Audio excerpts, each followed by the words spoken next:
Shrimati Nirmala Sitharaman ji. Item number 1. Item number 1. Sir, with your permission, I rise to lay on the table a copy each of the following papers, Hindi and English versions, under Article 281 of the Constitution, Report for 2026 to 2031, Volume 1, Main Report of the 16th Finance Commission. 2. Report for 2026-2031, Volume 2, Annexures of the 16th Finance Commission. Number 3, explanatory memorandum as to the action taken on the recommendations contained in the above report. Item number 2, माननीय वित्त मंत्री निर्मला सीतारमन जी।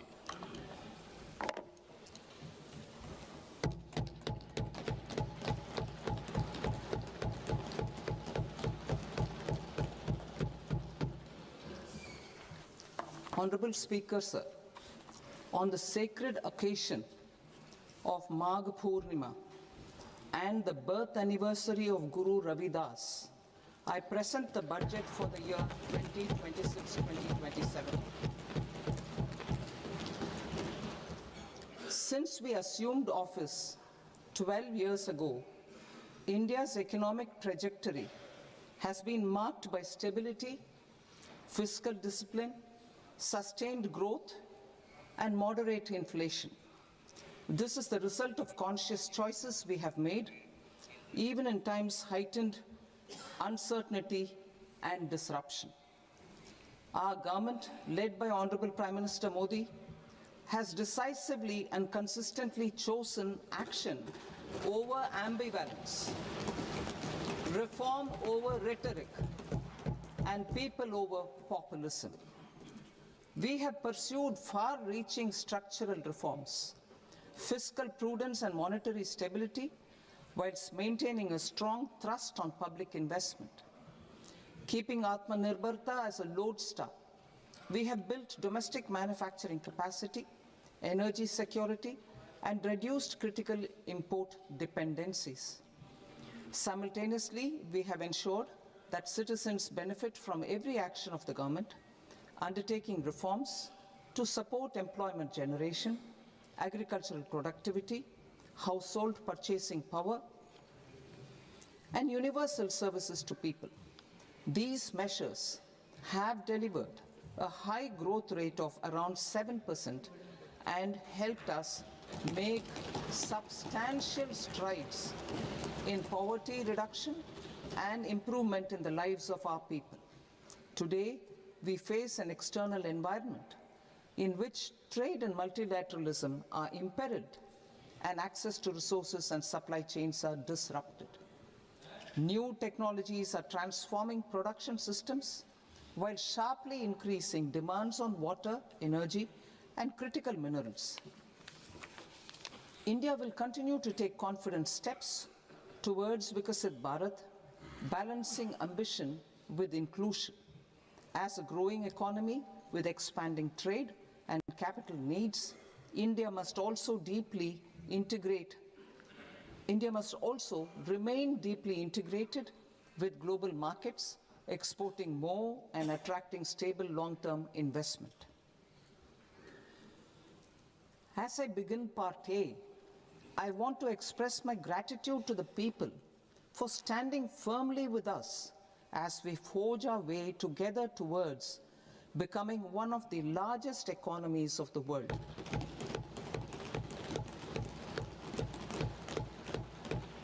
Our aim is to transform aspiration into achievement and potential into performance as we ensure that the dividends of growth reach every farmer, the scheduled caste, the scheduled tribes, the nomads, the youth, the poor, and the women.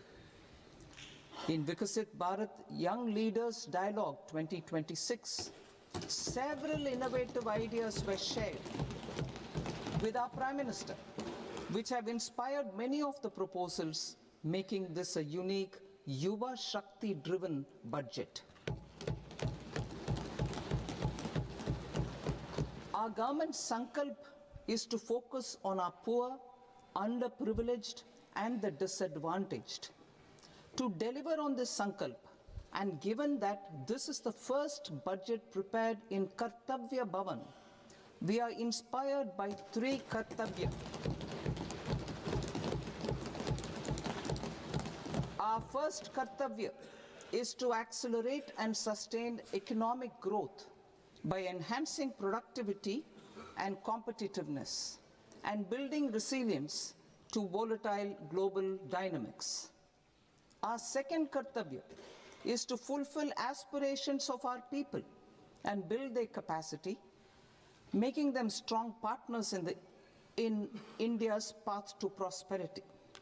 Our third Kartavya, aligned with our vision of Sabka Saath, Sabka Vikas, is to ensure that every family, community, region, and sector has access to resources, amenities, and opportunities for meaningful participation.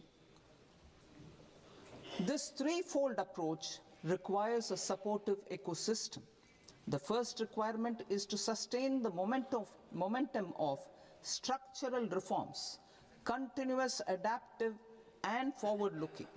Second, a robust and resilient financial sector is central to mobilizing savings, allocating capital efficiently, and managing risks. Third, cutting-edge technologies, including AI applications, can serve us as force multipliers for better governance. Reform Express. Our government has undertaken comprehensive reforms towards creating employment, boosting productivity, and accelerating growth. After the Prime Minister's announcement on Independence Day in 2025, over 350 reforms have been rolled out. This includes GST simplification, notification of labor codes, and rationalization of mandatory quality control orders. High-level committees have been formed, and in parallel, the central government is working with the state governments on deregulation and reducing compliance requirements. The Reform Express is well on its way and will maintain its momentum to help us fulfill our Kartavya. I now move to specific proposals. Under our first Kartavya, to accelerate and sustain economic growth, I propose interventions in 6 areas. 1. Scaling up manufacturing in 7 strategic and frontier sectors. 2. Rejuvenating legacy industrial sectors. 3. Creating champion MSMEs. 4. Delivering a powerful push for infrastructure. 5. Ensuring long-term security and stability. And 6. Developing city economic regions. Scaling up of manufacturing in 7 strategic and frontier sectors. Biopharma Shakti, meaning biopharma strategy for health advancement through knowledge, technology, and innovation. India's disease burden is observed to be shifting towards non-communicable diseases like diabetes, cancer, and autoimmune disorders. Biologic medicines are key to longevity and quality of life at affordable costs. To develop India as a global biopharma manufacturing hub,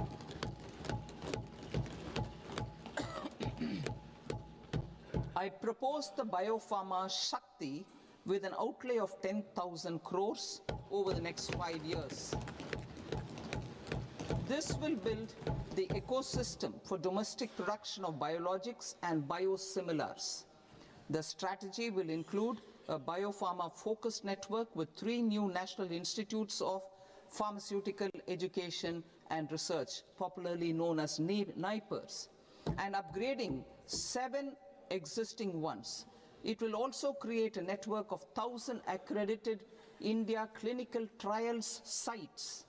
We propose to strengthen the Central Drug Standard Control Organization to meet global standards and approve timeframes through and approval timeframes through a dedicated scientific review cadre and specialists. India's Semiconductor Mission 1.0 expanded India's semiconductor sector capabilities. Building on this, we will launch ISM 2.0 to produce equipment and materials, design full-stack Indian IP, and fortify supply chains. We will also focus on industry-led research and training centers to develop technology and skilled workforce. The Electronics Components Manufacturing Scheme, launched in April 2025 with an outlay of 22,919 crores, already has investment commitments at double the targets. We propose to increase the outlay to 40,000 crores to capitalize on this momentum.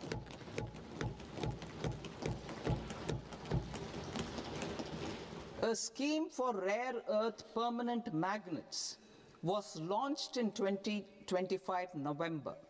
We now propose to support the mineral-rich states of Odisha, Kerala, Andhra Pradesh, and Tamil Nadu to establish dedicated rare earth corridors to promote mining, processing, research, and manufacturing. To enhance domestic chemical production and reduction import dependency and reduce import dependency, we will launch a scheme to support states in establishing 3 dedicated chemical parks through challenge route on a cluster-based plug-and-play model. Strong capital goods.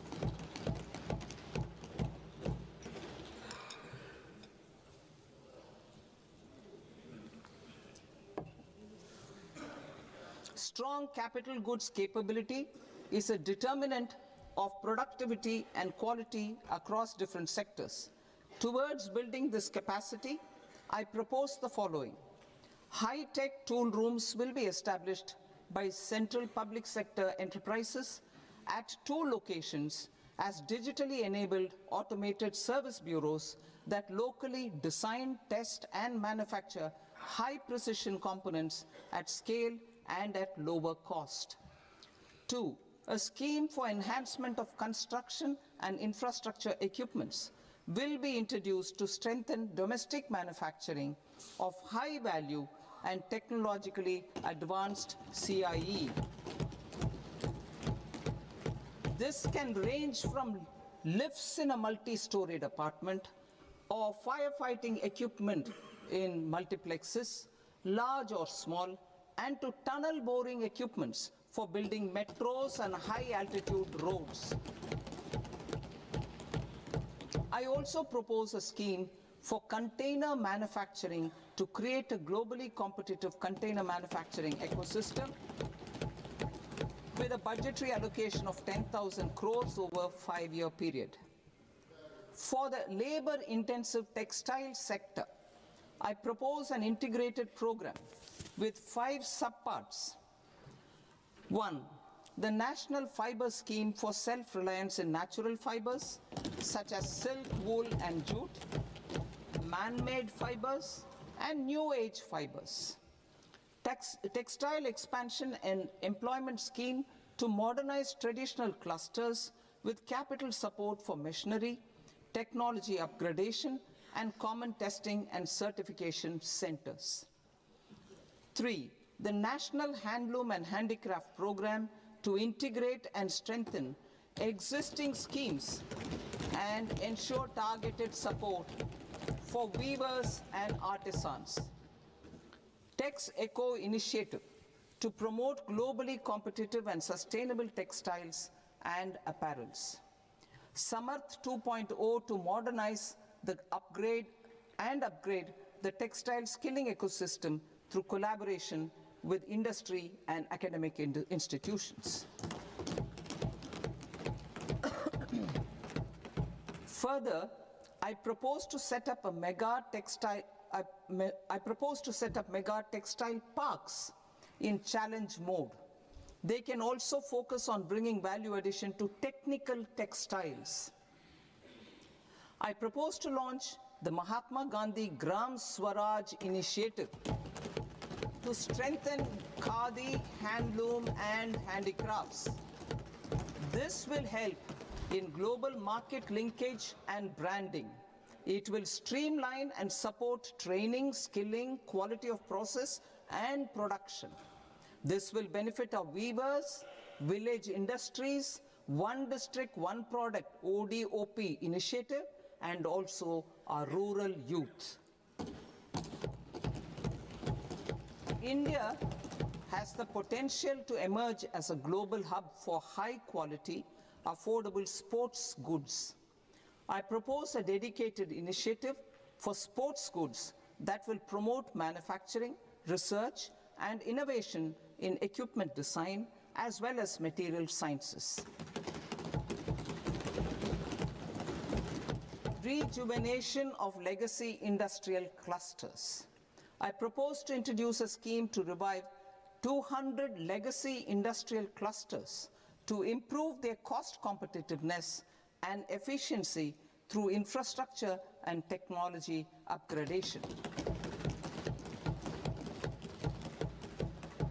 Creating champion SMEs and supporting micro enterprises. Recognizing MSMEs as a vital engine of growth, I propose a three-pronged approach to help them grow as champions. Equity support. I propose to introduce a dedicated 10,000 crores SME growth fund to create future champions, incentivizing enterprises based on select criteria. I also propose to top up the Self-Reliant India Fund set up in 2021 with 2,000 crores to continue support to micro enterprises and maintain their access to risk capital. Liquidity support. With TREDS, more than 7 lakh crore has been made available to MSMEs. To leverage its full potential, I propose 4 measures. 1. Mandate TREDS as the transaction settlement platform for all purchases from MSMEs by CPSEs, serving as a benchmark for other corporates. 2. Introduce a credit guarantee support mechanism through CGTMSE for invoice discounting on TREDS platform. 3. Link GEM with TREDS for sharing information with financiers about government purchases from MSMEs, encouraging cheaper and quicker financing. 4. Introduce TREDS receivables as asset-backed securities, helping develop a secondary market, enhancing liquidity and settlement of transactions. Professional support. Government will facilitate professional institutions such as the ICAI, ICSI, ICMAI to design short-term modular courses and practical tools to develop a cadre of corporate mitras, especially in Tier 2 and Tier 3 towns. These accredited para-professionals will help MSMEs meet compliance requirements at affordable costs. Infrastructure. During this past decade, our government has undertaken several initiatives for large-scale enhancement of public infrastructure, including through new financing instruments such as Infrastructure Investment Trust (InvITs) and Real Estate Investment Trust (REITs), and institutions like NIIF and NABFID. We shall continue to focus on developing infrastructure in cities with over 5 lakh population, that is Tier 2, Tier 3 cities, which have expanded to become growth centers. Public capital expenditure has increased manifold from 2 lakh crore in 2014-15 to an allocation of 11.2 lakh crore in BE 25-26. In this coming year, that is financial year 2026-27, I propose to increase it to 12.2 lakh crores to continue the momentum. To strengthen the confidence of private developers regarding risks during infrastructure development and construction phase, I propose to set up an infrastructure risk guarantee fund to provide prudentially calibrated partial credit guarantee to lenders. Over the years, RIDES have emerged as a successful instrument for asset monetization. I propose to accelerate recycling of significant real estate assets of the CPSEs through the setting up of dedicated RIDES. To promote environmentally sustainable movement of cargo, I propose to 1. Establish new dedicated freight corridors connecting Dankuni in the east to Surat in the west. Operationalize 20 new national waterways over the next 5 years, starting with National Waterways 5 in Orissa to connect mineral-rich areas of Talcher and Angul and industrial centers like Kalinga Nagar to the ports of Paradeep and Dhamra. Training institutes will be set up as regional centers of excellence for development of required manpower for these waterways. This will benefit youth in the entire stretch of the waterways to train and acquire skills. Further, a ship repair ecosystem catering to inland waterways will also be set up at Varanasi and Patna. And C, launch a coastal cargo promotion scheme for incentivizing a modal shift from rail to road to increase the share of inland waterways and coastal shipping from 6% to 12% by 2047. To enhance last mile and remote connectivity and promote tourism, I propose to give incentives to indigenize manufacturing of seaplanes. A seaplane VGF scheme will be also introduced to provide support for operations. Carbon capture, utilization and storage. Aligning with the roadmap launched in December 2025, the carbon capture, utilization and storage technologies at scale will achieve higher readiness and in end-use application across 5 industrial sectors, including power, steel, cement, refineries, and chemicals. An outlay of 20,000 crore is proposed over the next 5 years for this purpose. City economic regions. Cities are India's engines of growth, innovation, and opportunities.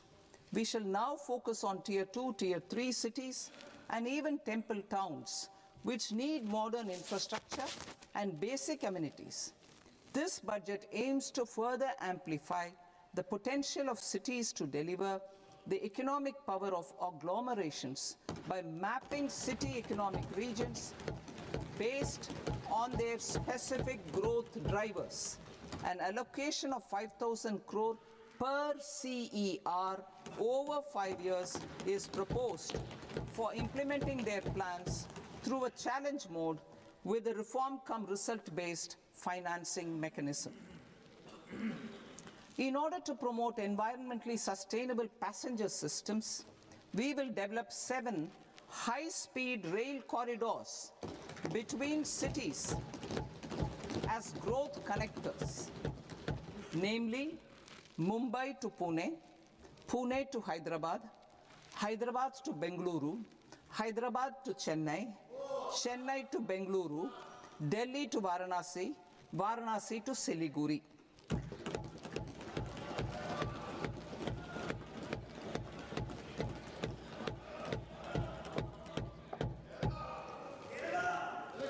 Financial sector.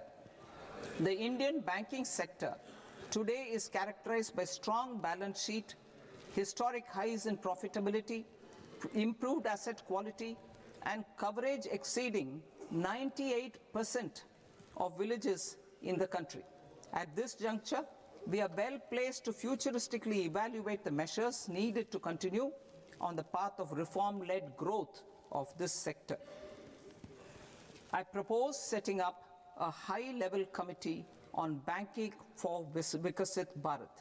High-level committee on banking for Vikasit Bharat to comprehensively review the sector and align it with India's next phase of growth, while safeguarding financial stability, inclusion, and consumer protection. The vision for NBFCs for Vikasit Bharat has been outlined with clear targets for credit disbursement and technology adoption in order to achieve scale and improve efficiency in the public sector NBFCs. As a first step, it is proposed to restructure the Power Finance Corporation and Rural Electrification Corporation. I propose a comprehensive review of the foreign exchange management non-debt instruments rules to create a more contemporary, user-friendly framework for foreign investments consistent with India's evolving economic priorities. Corporate bond market. I propose to introduce a market-making framework with suitable access to funds and derivatives on corporate bond indices. I also propose to introduce total return swaps on corporate bonds. Municipal bonds. To encourage the issuance of municipal bonds of higher value by larger cities, I propose an incentive of 100 crore rupees for a single bond issuance. 100 crore rupees for a single bond issuance of more than 1,000 crore. The current scheme under Amrit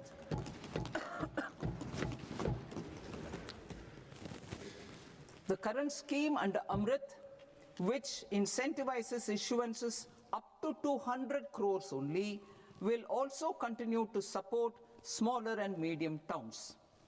That will also continue to support the smaller and medium towns. Ease of doing business. Individual persons resident outside India, PROI, will be permitted to invest in equity instruments of listed Indian companies through the Portfolio Investment Scheme. It is also proposed to increase the investment limit for an individual PROI under the scheme from 5% to 10%, with an overall investment limit for all individual PROIs to 24% from the current 10%. Emerging technologies including AI.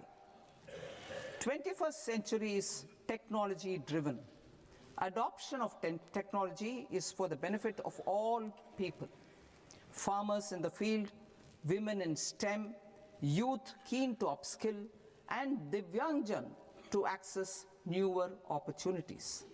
The government has taken several steps to support new technologies through AI Mission, National Quantum Mission, Anusandhan National Research Fund, and Research and Development and Innovation Fund. Our second kartavya is to fulfill aspirations and build capacities. Close to 25 crore individuals have come out of multi-dimensional poverty through a decade of our government's sustained and reform-oriented efforts.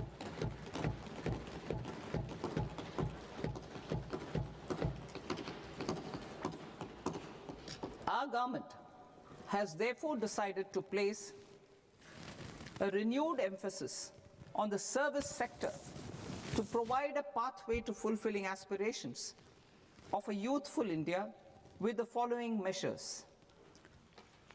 I propose to set up a high-powered Education to Employment and Enterprises Standing Committee to recommend measures that focus on services sector as a core driver of Viksit Bharat. This will make us a global leader in services with a 10% global share by 2047. The committee will prioritize areas to optimize the potential for growth, employment, and exports. They will also assess the impact of emerging technologies, including AI, on jobs and skill requirements and propose measures thereof.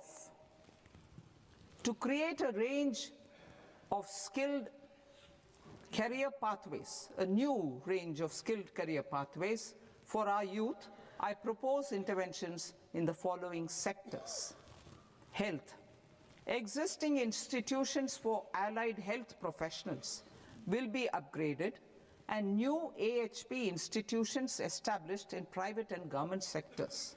This will cover 10 selected disciplines, including optometry, radiology, anesthesia, OT technology, applied psychology, and behavioral health, and add 1 lakh AHPs over the next 5 years.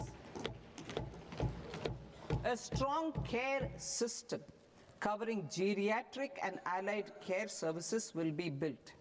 A variety of NSQF-aligned programs will be developed to train multi-skilled caregivers, combining core care and allied skills such as wellness, yoga, and operation of medical assistive devices. In the coming year, 1.5 lakh caregivers will be trained.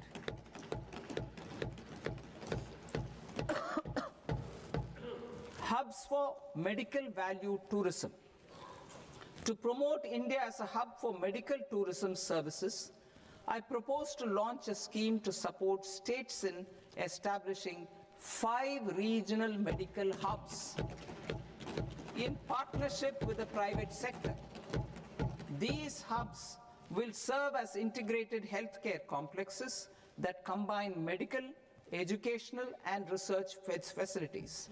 They will have Ayush centers, medical value tourism facilitation centers, and infrastructure for diagnostics, post-care, and rehabilitation.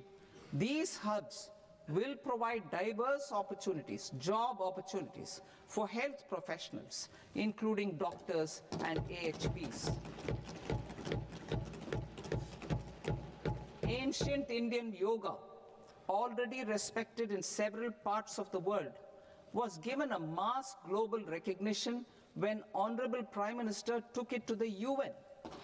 Post-COVID, Ayurveda gained a similar global acceptance and recognition.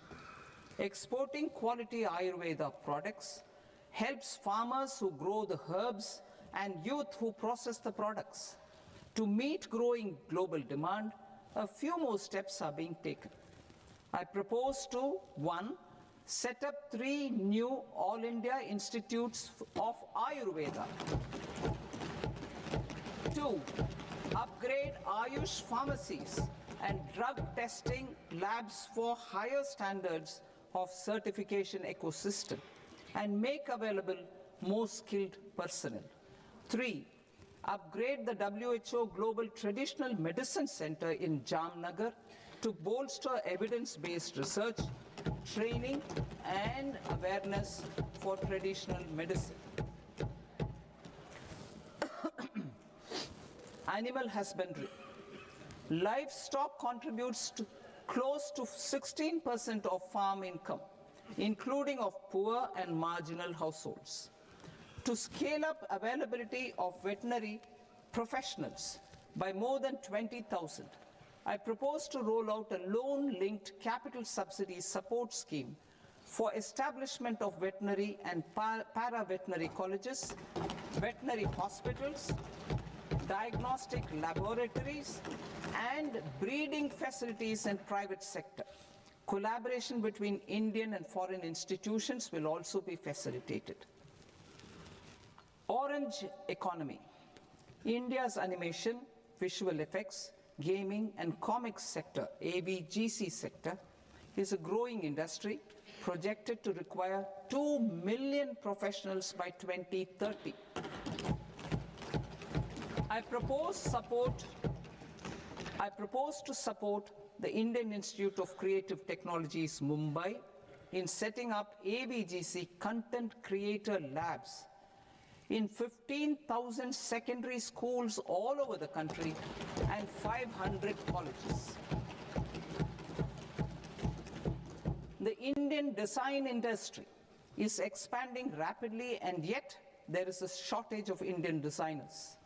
I propose to establish, through challenge route, a new National Institute of Design to boost design education and development in the eastern region of India. Education. Our government will support states through challenge route in creating 5 university townships in the vicinity of major industrial and logistics corridors. These planned academic zones will host multiple universities, colleges and research institutions, skill centers and residential complexes. In higher education, STEM institutions, prolonged hours of study and laboratory work pose some challenges for girl students. Through VGF, viability gap funding and capital support, one girls' hostel will be established in every district.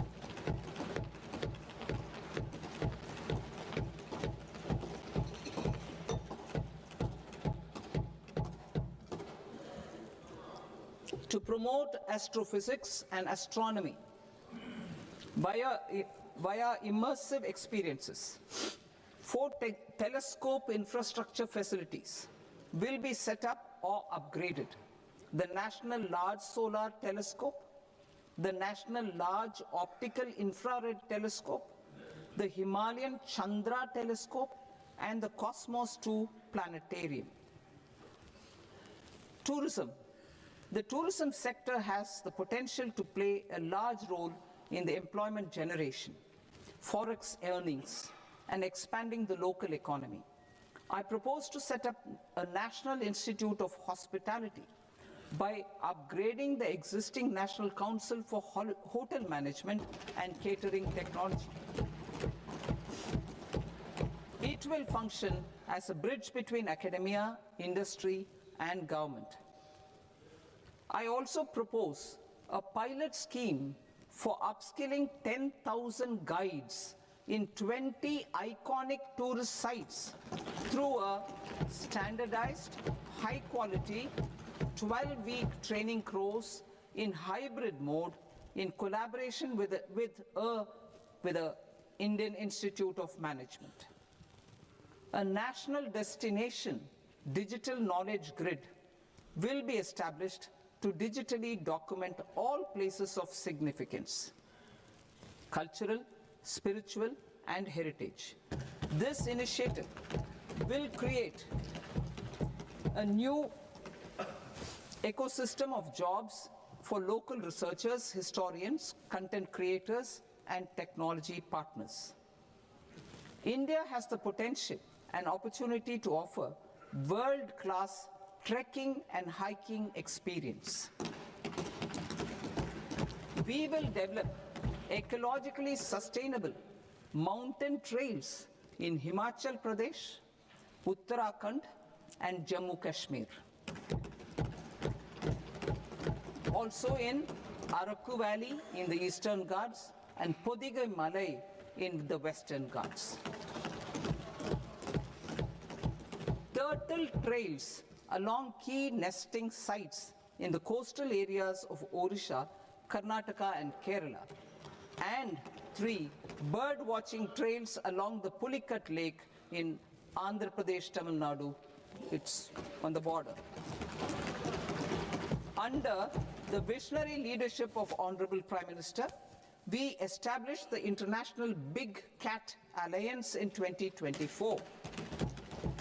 This year, India is hosting the first ever Global Big Cat Summit, where heads of governments and ministers from 95 range countries will deliberate on collective strategies for conservation.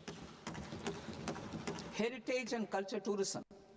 I propose to develop 15 archaeological sites, including Lothal, Dholavira, Rakhi Gadi, Adichanallur, Saranath, Hastinapur, and Leh Palace into vibrant experiential cultural destinations. Excavated landscapes will be open to the public through curated walkways. Immersive storytelling skills and technologies will be introduced to help conservation labs, interpretation centers, and guides. The sports sector provides multiple means of employment, skilling, and job opportunities. Taking forward the systematic nurturing of sports talent, which is set in motion through the Khelo India program earlier, I propose to launch a Khelo India mission to transform the sports sector over the next decade. The mission will facilitate an integrated talent development pathway supported by training centers, which are foundational, intermediate, and elite levels. B, systematic development of coaches and support staff. C, integration of sports science and technology. D, competitions and leagues to promote sports culture and provide platforms. And E, development of sports infrastructure for training and competition. Our third Kartavya aligns with our vision of Sabka Saath, Sabka Vikas towards Vikasit Bharat. This requires targeted efforts for 1, increasing farmer incomes through productivity enhancement and entrepreneurship, with special attention to small and marginal farmers. B, empowering Divyangjan through access to livelihood opportunities, training, and high-quality assistive devices. C, empowering the vulnerable to access mental health and trauma care. D, focus on the Purvodaya states and the Northeast region to accelerate development and employment opportunities. Fisheries. We will undertake initiatives for integrated development of 500 reservoirs and Amrit Sarovars. 2, strengthen the fisheries value chain in coastal areas and enable market linkages involving startups and women-led groups together with fish farmer producer organizations. Animal husbandry. To provide quality employment opportunities in rural and peri-urban areas, we will support the animal husbandry sector in entrepreneurship development through A, a credit-linked subsidy program, B, scaling up and modernization of livestock enterprises, C, enhanced creation of livestock, dairy, and poultry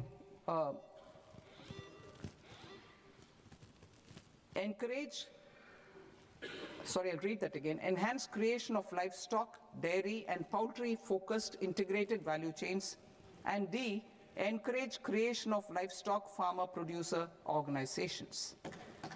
High-value agriculture.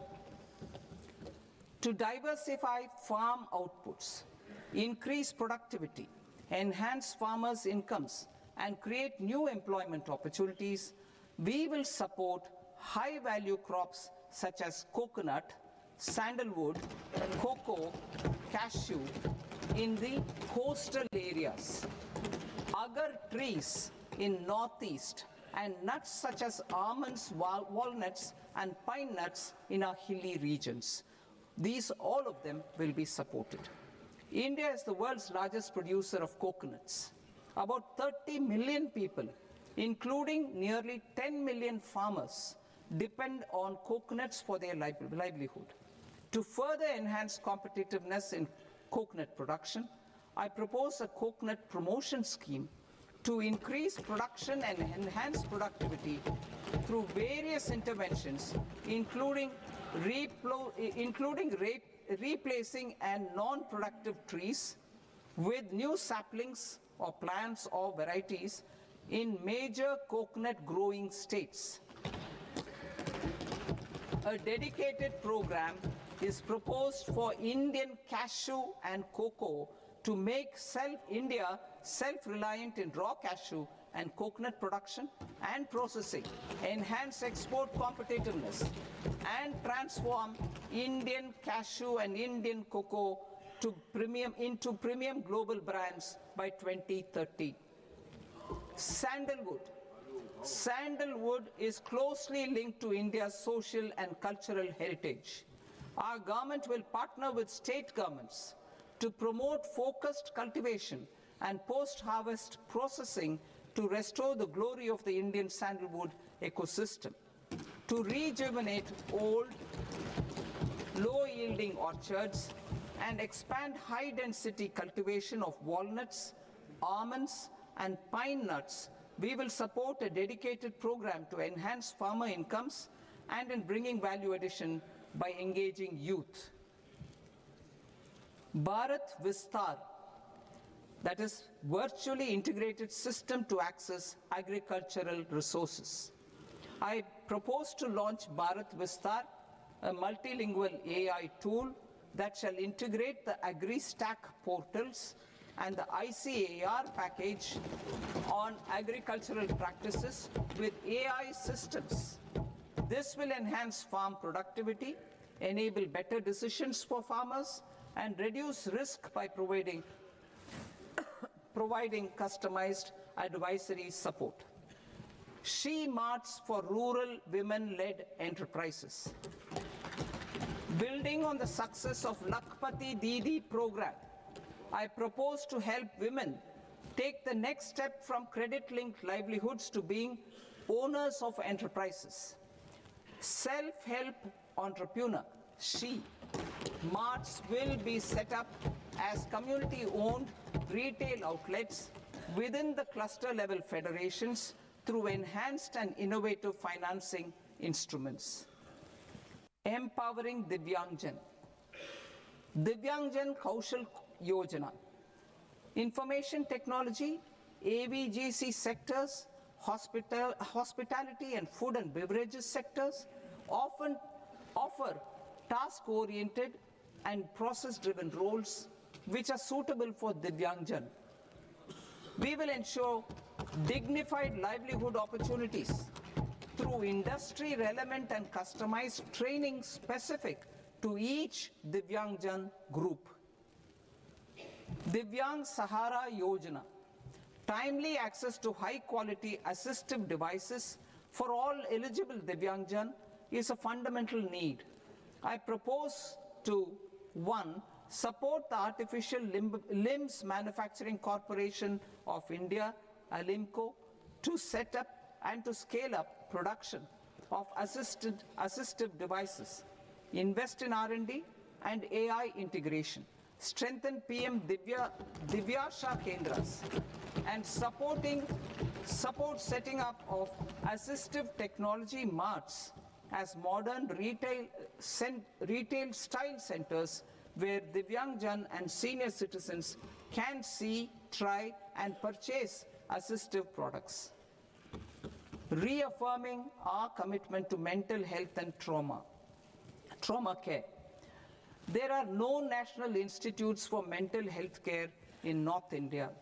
We will therefore set up a NIMHANS 2 and also upgrade national mental health institutes in Ranchi and in Tezpur as regional apex institutions. Emergencies expose families, particularly the poor and vulnerable, to unexpected expenditure. We will strengthen and increase these capacities by 50% in district hospitals by establishing emergency and trauma care centers. Focus on Purvodaya states and northeastern regions. Purvodaya, I propose the development of an integrated East Coast industrial corridor with a well-connected node at Durgapur, creation of 5 tourism destinations in 5 Purvodaya states, and the provision of 4,000 e-buses. Buddhist sites in northeastern region. The northeastern region is a civilizational confluence of Theravada and Mahayana or Vajrayana traditions. I propose to launch a scheme for development of Buddhist circuits in Arunachal Pradesh, Sikkim, Assam, Manipur, Mizoram, and Tripura. The scheme will cover preservation of temples and monasteries, pilgrimage interpretation centers, connectivity, and pilgrim amenities. 16th Finance Commission. On 17th November 2025, the 16th Finance Commission submitted its report to the President.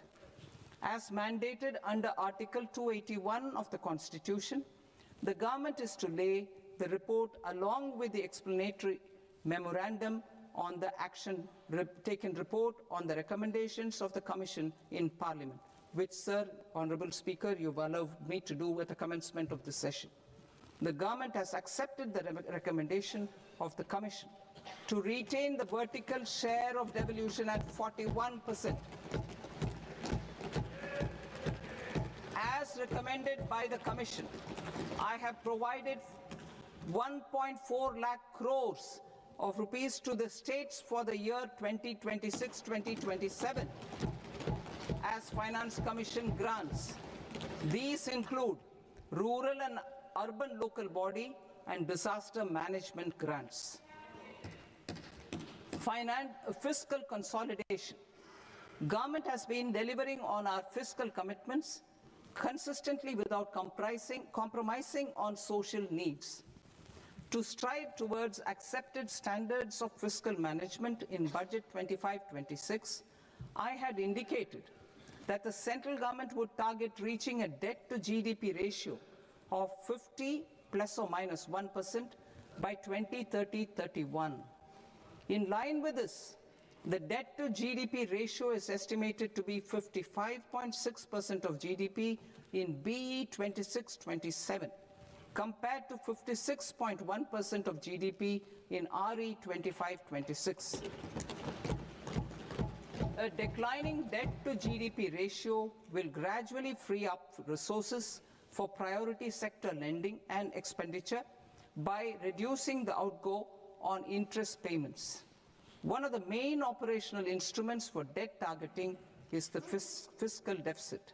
I am happy to inform this august House that I fulfilled my commitment made in 2021-2022 to reduce fiscal deficit below 4.5% of GDP by 25-26. In RE 25-26, the fiscal deficit has been estimated at par with BE of 2025-26 at 4.4% of GDP. In line with the new fiscal prudence path of debt consolidation, the fiscal deficit in BE 26-27 is estimated to be 4.3% of the GDP.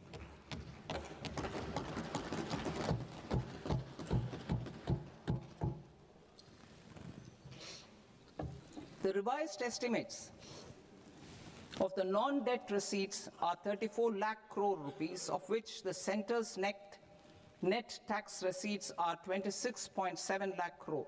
The revised estimate of the total expenditure is 49.6 lakh crore rupees, of which the capital expenditure is about 11 lakh crores. Budget estimates 2026 to 2027. Coming to 26-27, the non-debt receipts and the total expenditure are estimated as 36.5 lakh crore and 53.5 lakh crore respectively. The centre's net tax receipts are estimated at 28.7 lakh crore rupees. To finance the fiscal deficit, the net market borrowings from dated securities are estimated at 11.7 lakh crore rupees. The balance financing is expected to come from small savings and other sources. The gross market borrowings are estimated at 17.2 lakh crore rupees. I'll now move to Part B. Part B, direct taxes.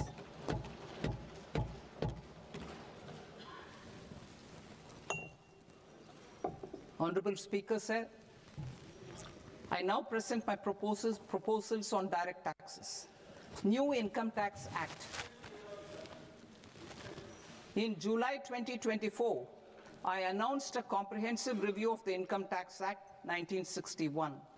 This was completed in a record time, and the Income Tax Act 2025 will come into effect from 1st April 2026. The simplified income tax rules and forms will be notified shortly, giving adequate time to taxpayers to acquaint themselves with its requirements. The forms have been redesigned such that ordinary citizens can comply without difficulty. Ease of living.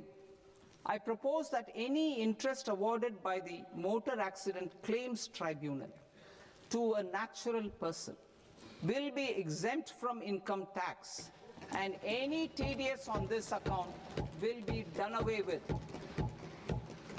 I propose to reduce TCS rate on the sale of overseas tour program package from the current 5% and 20% to 2% without any stipulation of amount. I propose to reduce TCS rate for pursuing education and for medical purposes under the Liberalized Remittance Scheme, popularly known as LRS, from 5% to 2%.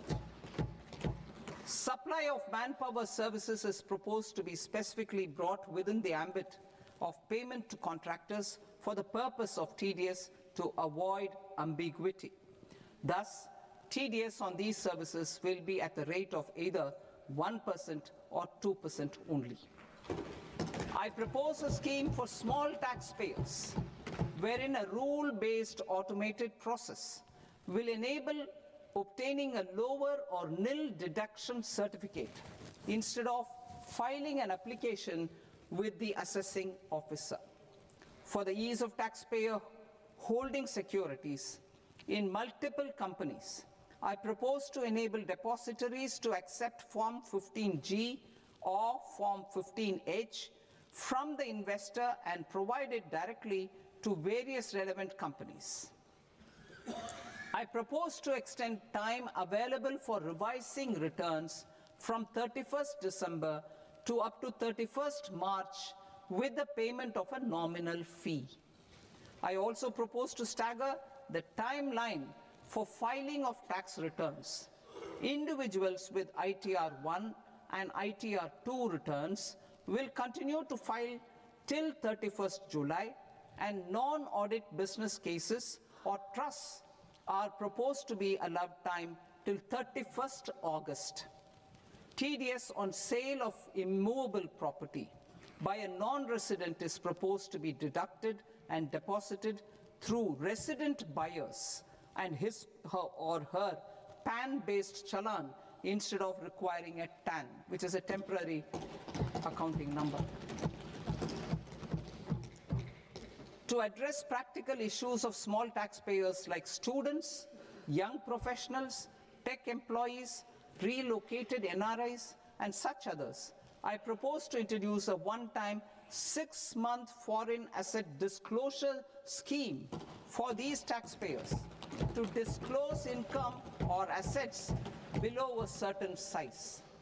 This scheme would be applicable for two categories of taxpayers, namely A, who did not disclose their overseas income or assets, and B, who disclosed their overseas income and or paid due tax but could not declare the asset acquired.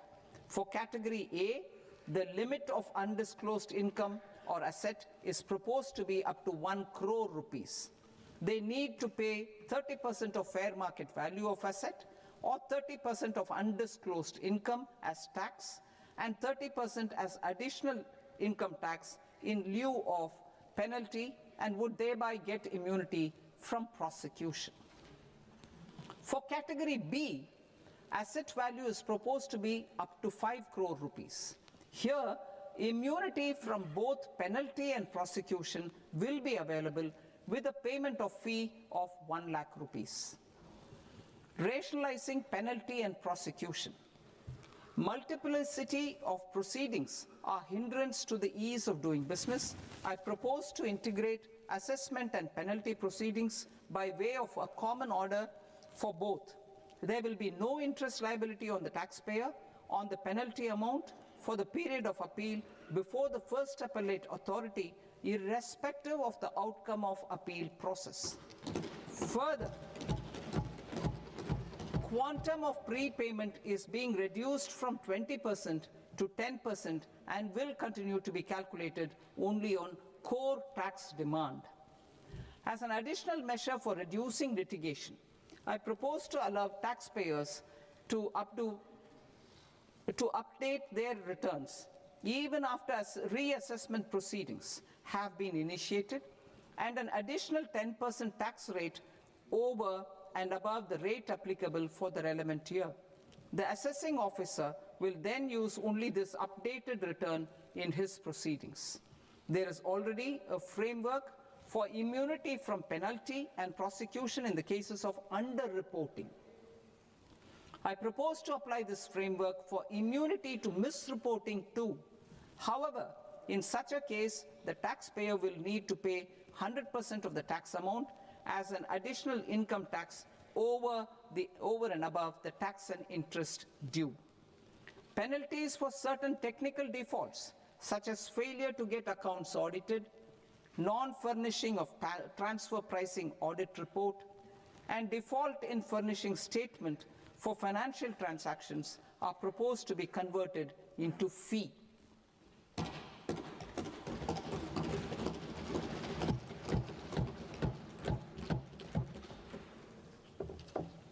I propose to rationalize prosecution framework under Income Tax Act while maintaining a careful balance for deterrence in some serious offence.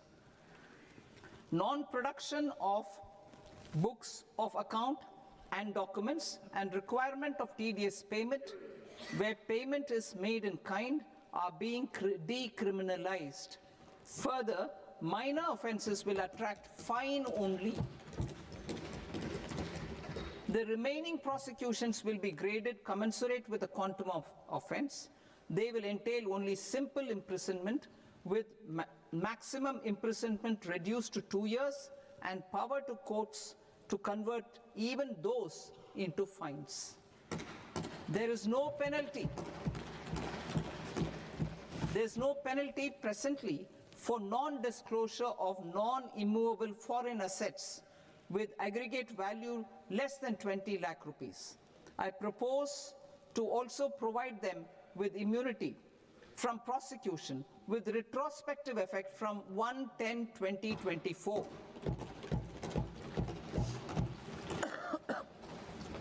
Cooperatives.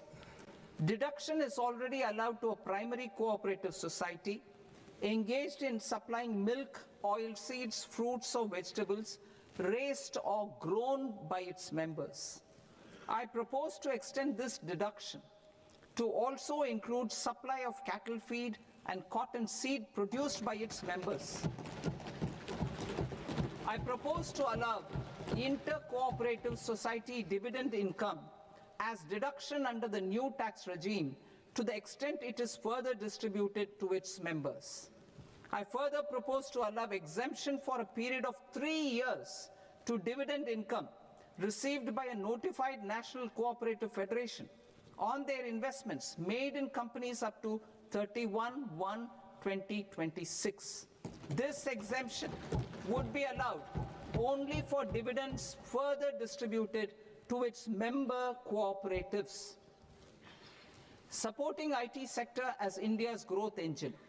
India is a global leader in software development services, IT-enabled services, knowledge process outsourcing services, and contract R&D services relating to software development. These businesses and their segments are quite interconnected with each other.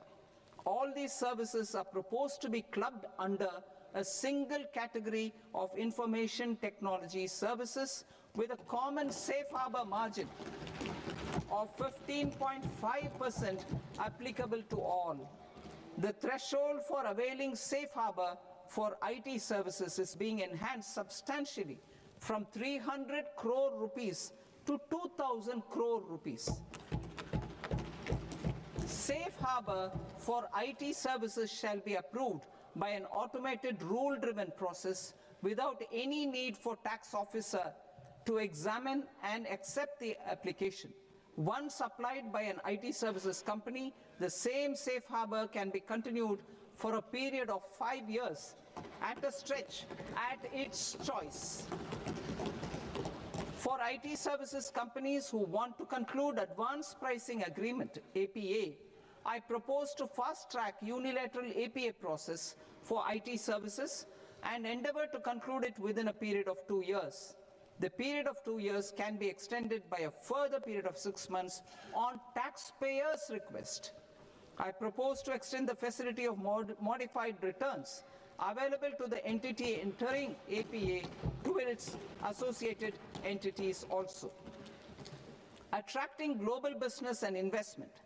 Recognizing the need to enable critical infrastructure and boost investment in data centers, I propose to provide tax holiday till 2047 to any foreign company that provides cloud services to customers globally by using data center services from India. It will, however, need to provide services to Indian customers through an Indian reseller entity. I also propose to provide a safe harbor of 15% on cost in case the company providing data center services from India is a related entity. To harness the efficiency of just-in-time logistics for electronic manufacturing, I propose to provide safe harbor to non-residents for component warehousing in a bonded warehouse at a profit margin of 2% of the invoice value. The resultant tax of about 0.7% will be much lower than in competing jurisdictions.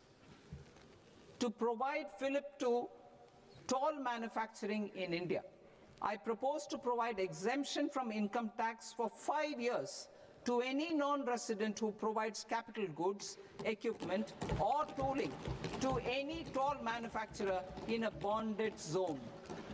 To encourage vast pool of global talent to work in India for a longer period of time, I propose to provide exemption to global, non-India sourced income of a non-resident expert for a stay period of 5 years under notified schemes. I propose to provide exemption from minimum alternate tax, the MAT, to all non-residents who pay tax on presumptive basis. Tax administration.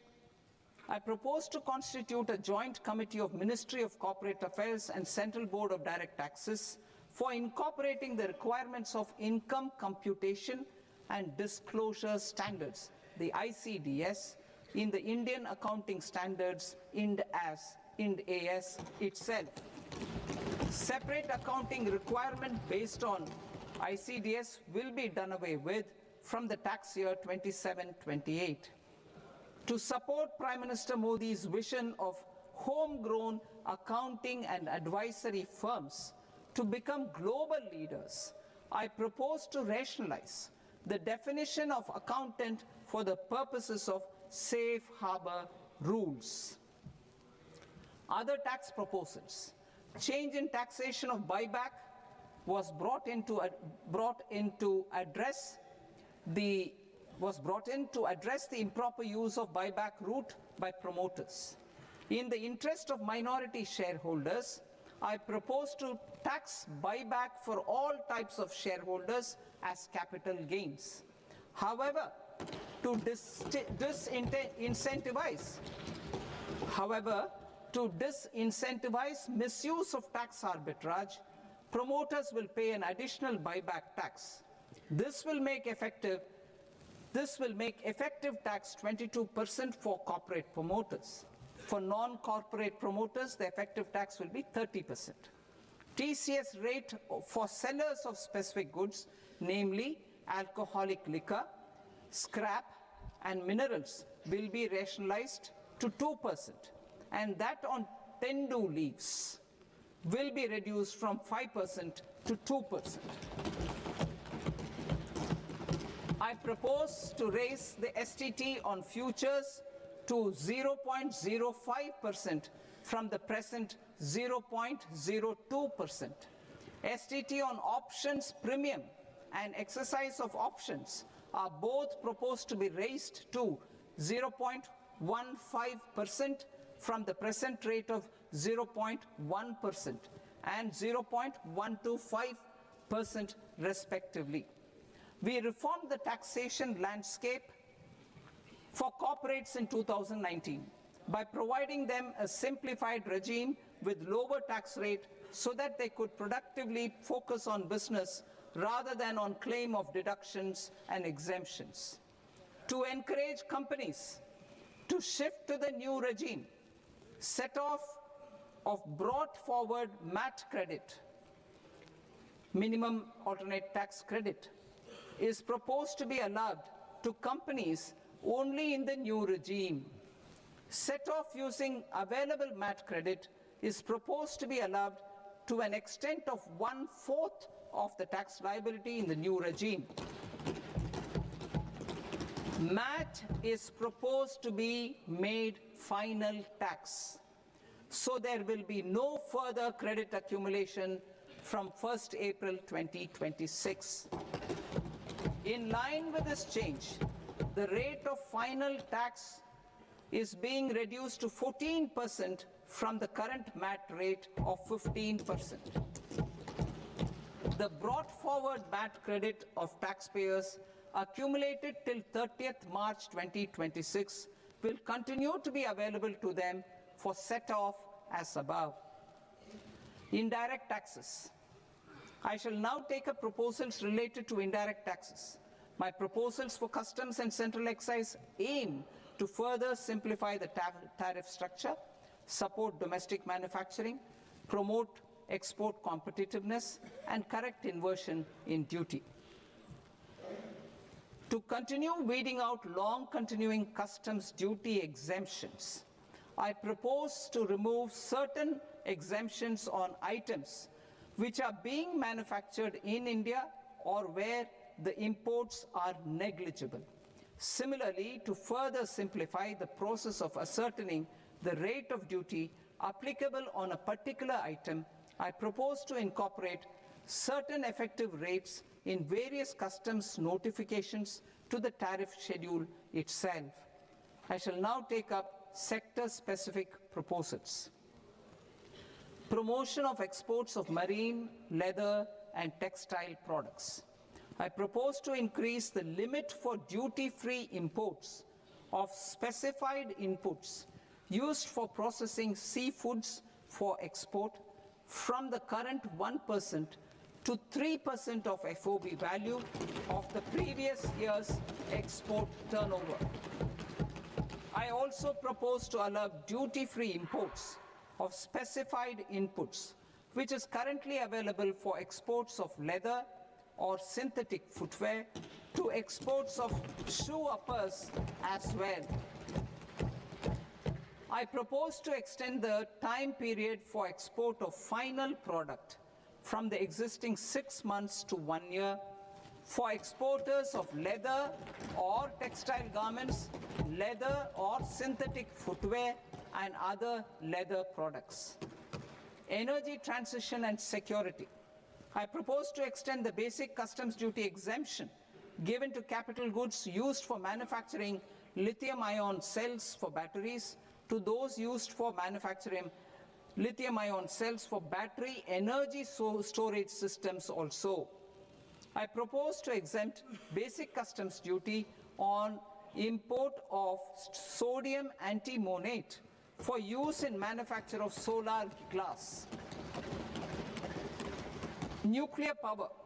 I propose to extend the existing basic customs duty exemption on imports of goods required for nuclear power projects till the year 2035 and expand it for all nuclear plants irrespective of their capacity. Critical minerals. It is proposed to provide basic customs duty exemption to the import of capital goods required for the processing of critical minerals in India. Biogas blended CNG. I propose to exclude the entire value of biogas while calculating the central excise duty payable on biogas blended CNG. Civil and defense aviation. I propose to exempt basic customs duty on components and parts required for the manufacture of civilian training and other aircrafts. It is proposed to exempt basic customs duty on raw materials imported for the manufacture of parts of aircraft to be used in maintenance, repair, or overall requirements by units in the defense sector. Electronics. To deepen value addition in the consumer electronics sector, I propose to exempt basic customs duty on specified parts used in the manufacture of microwave ovens. Special economic zone. To address the concerns arising about utilization of capacity by manufacturing units in the special economic zones due to global trade disruptions, I propose as a special one-time measure to facilitate sales by eligible manufacturing units in SEZs to the domestic tariff area at concessional rates of duty. The quantity of such sales will be limited to a prescribed proportion of their exports.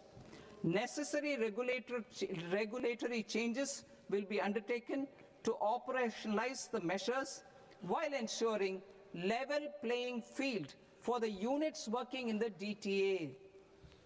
Ease of living.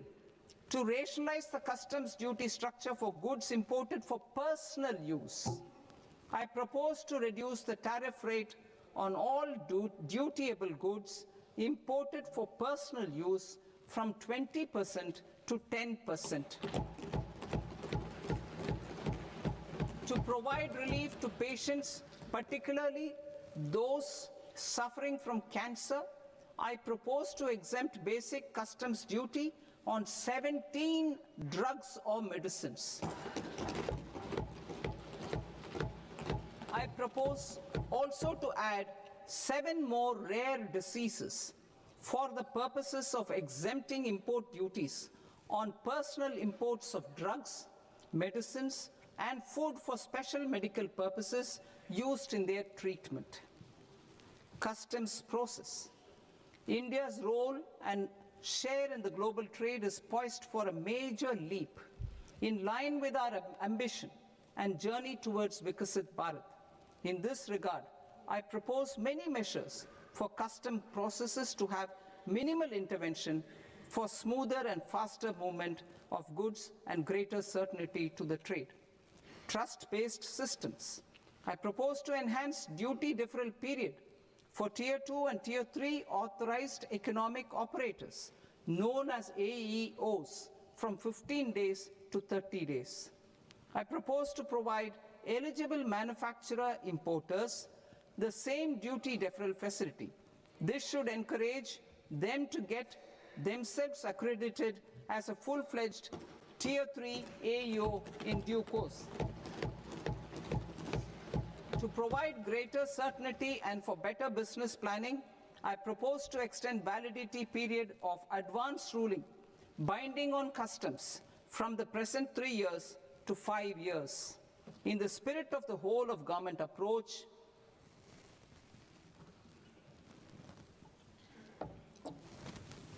Government agencies will be encouraged to leverage AEO accreditation for preferential treatment in clearing their cargo. Regular importers with trusted long-standing supply chains will be recognized in the risk system so that the need for verification of their cargo every time can be minimized.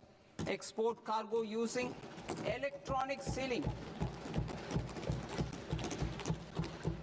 Export cargo using electronic sealing will be provided through clearance from the factory premises to the ship.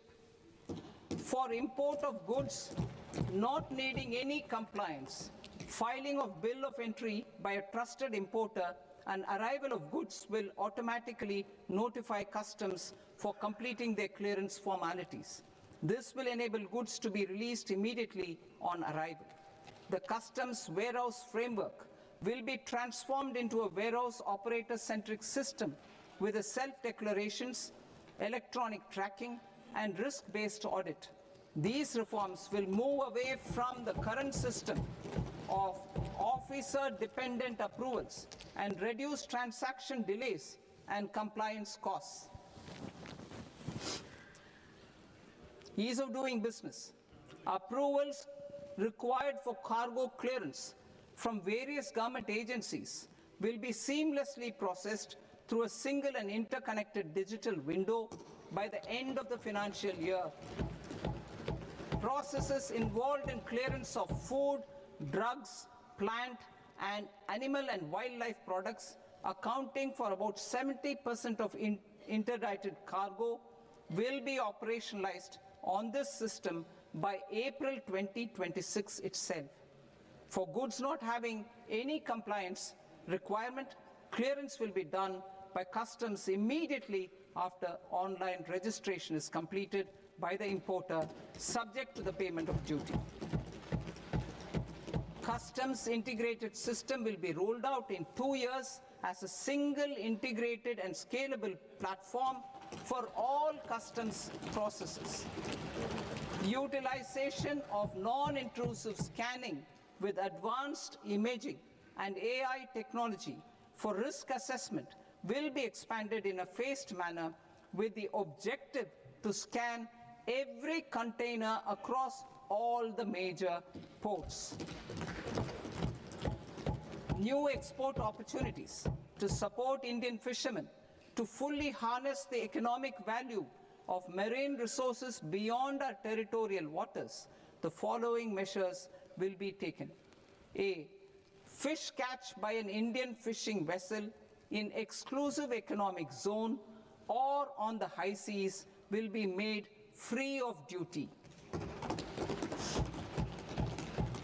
Landing of such fish on foreign port will be treated as export of goods. Safeguards will be put in place to prevent misuse during fish catch, transit, or transshipment.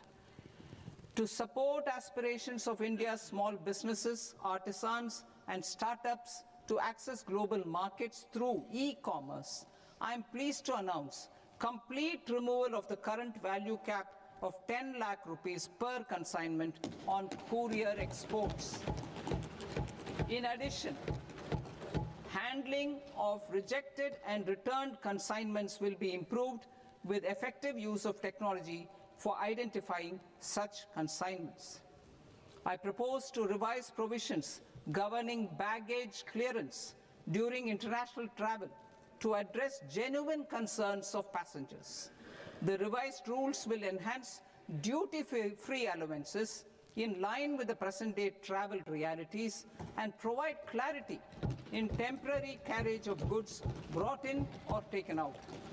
There are honest taxpayers who are willing to settle disputes by paying all their dues, but they get deterred due to negative connotation associated with penalty. They will now be able to close cases by paying an additional amount in lieu of penalty. Honorable Speaker, sir, with this, I commend the budget to this august House. Jai Hind.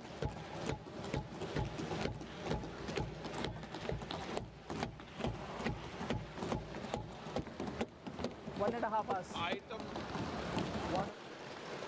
Item number 3 माननीय वित्त मंत्री जी।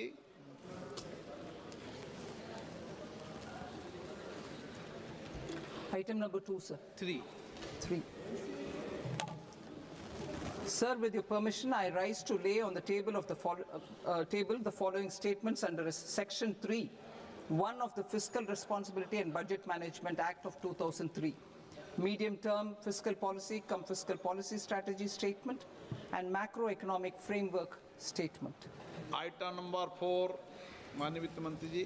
Sir, with your permission, I move for leave to introduce the Finance Bill 2026.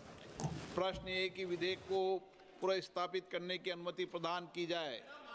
जो सदस्य इस पक्ष में हाँ गए, जो सदस्य विरोध में ना गए, मेरे विचार में निर्णय हाँ वालों के पक्ष में, हाँ वालों के पक्ष में अनुमति प्रदान की जाती है। माननीय मंत्री जी, अब विधेयक पुनर्स्थापित करें। Sir, I introduce the bill. माननीय सदस्यगण, आपको सूचित किया जाता है कि माननीय वित्त मंत्री जी के बजट भाषण की कॉपी पब्लिकेशन काउंटर पर ली जाती है। बजट भाषण और बजट से संबंधित दस्तावेज आपके मोबाइल फोन और मेंबर पोर्टल्स पर ही उपलब्ध है। सभा की कार्रवाई कल सोमवार दिनांक 2 फरवरी 2026 को प्राप्त 11 बजे तक के लिए स्थगित की जाती है।